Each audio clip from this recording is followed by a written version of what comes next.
Je peux te lancer. Quelle est ta 4e stat du jour à nous présenter, à nous proposer pour ce Oklahoma City Thunder 2024? 4e stat du jour, et là, vous allez voir que je pouvais prendre 150 stats sur ce joueur. J'ai pris une stat qui vraiment sort de nulle part, c'est 89.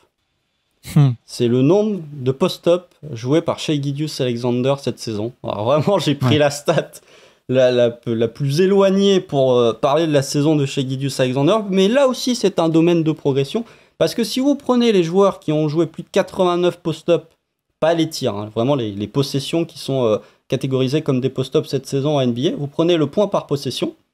Premier, il y a Kristaps Porzingis qui est à 1,30.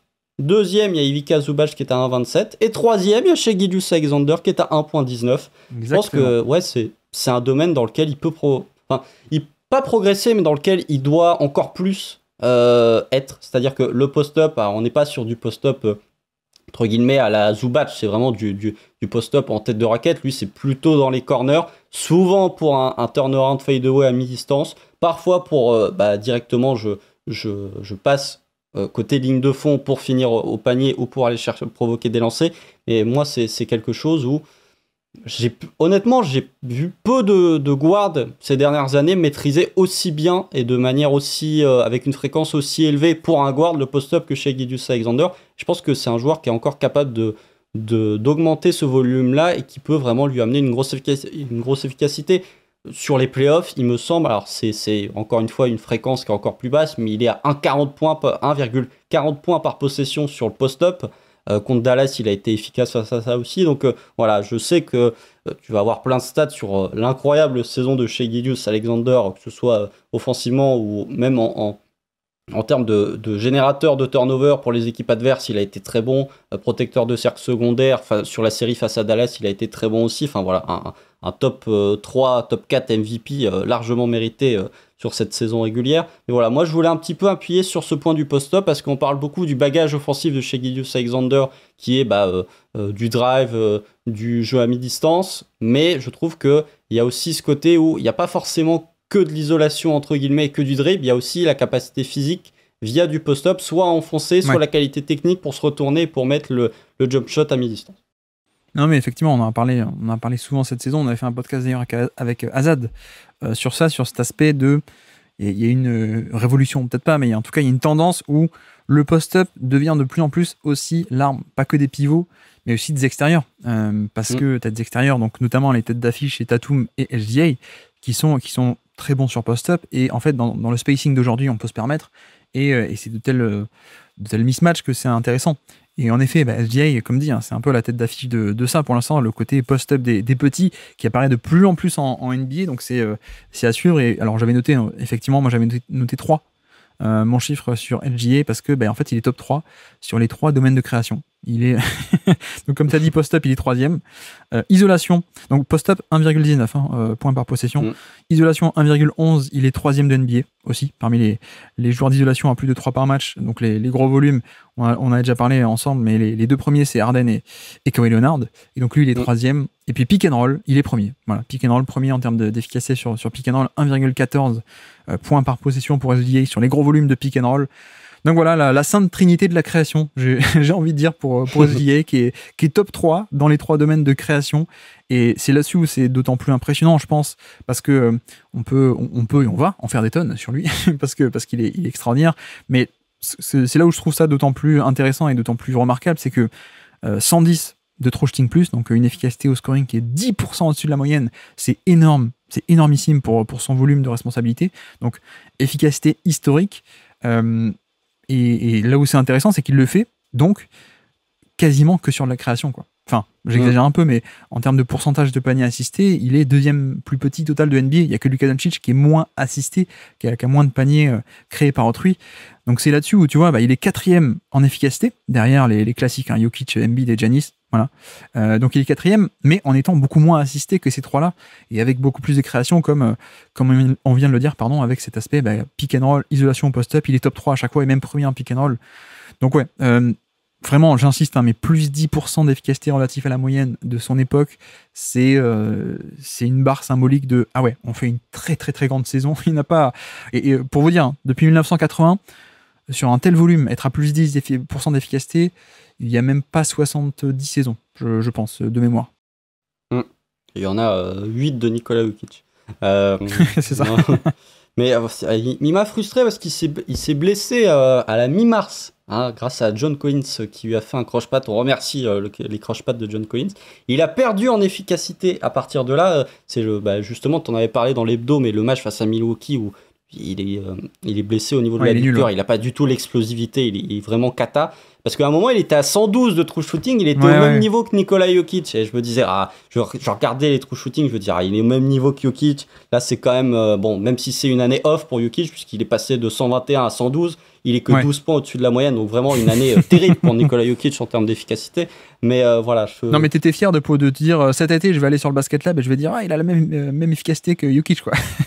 Non, mais moi, j'ai toujours été Jokic MVP. Alors que la fanbase d'OKC était très Shai Gilgeous-Alexander MVP. Quand j'avais fait mes classements après la saison régulière, j'avais même mis 3e derrière Luka Doncic. Donc on peut pas dire que je suis biaisé, on va dire, de manière positive sur la saison de Shai Gilgeous-Alexander. Mais oui, je trouve que ça a été un joueur qui a encore passé un autre palier, et un truc dont on parle pas souvent lorsque c'est lorsque ça concerne Shai Gilgeous-Alexander, même si tu l'as un peu esquissé tout à l'heure, c'est que oui, il fait assez peu de passes, mais la différence de le turnover pourcentage, donc combien de pertes de balles, enfin le pourcentage de tes pertes de balles par rapport aux pertes de balles totales de l'équipe de Shai est tellement plus bas que celui de quasiment toutes les superstars ou tous les joueurs qui sont à ce niveau-là, parce que il est à 7.9, il me semble, de turnover pourcentage cette saison. Ouais, c'est ça, 7.9, 91e centile à son poste. Sinon, il n'y a que les rois, entre guillemets, du turnover pourcentage, Tyus Jones, Peyton Pritchard, il y a Jalen Brunson qui est pas très loin. C'est vraiment cette capacité à jouer du jeu sur isolation, donc de la création individuelle pure, et ne jamais perdre la balle. Il me semble, j'ai pas la stat exacte, mais sur les drives, il doit être à 2.5% de turnover pourcentage. Enfin, un truc incroyable comparé au volume énorme de drive qu'il fait. Offensivement, il a été incroyable. On en avait parlé l'an dernier, là aussi, lorsqu'on avait fait les 10 stats de la saison. On avait dit, son efficacité, il était à 108 de true shooting plus. Mais pourquoi il y avait une telle efficacité? Parce que aussi, le free throw rate plus était énorme. Il était à 201 de free throw rate plus, donc 101 au-dessus de la moyenne. Il est toujours élevé cette année, il est à 179, mais ça a quand même un peu baissé.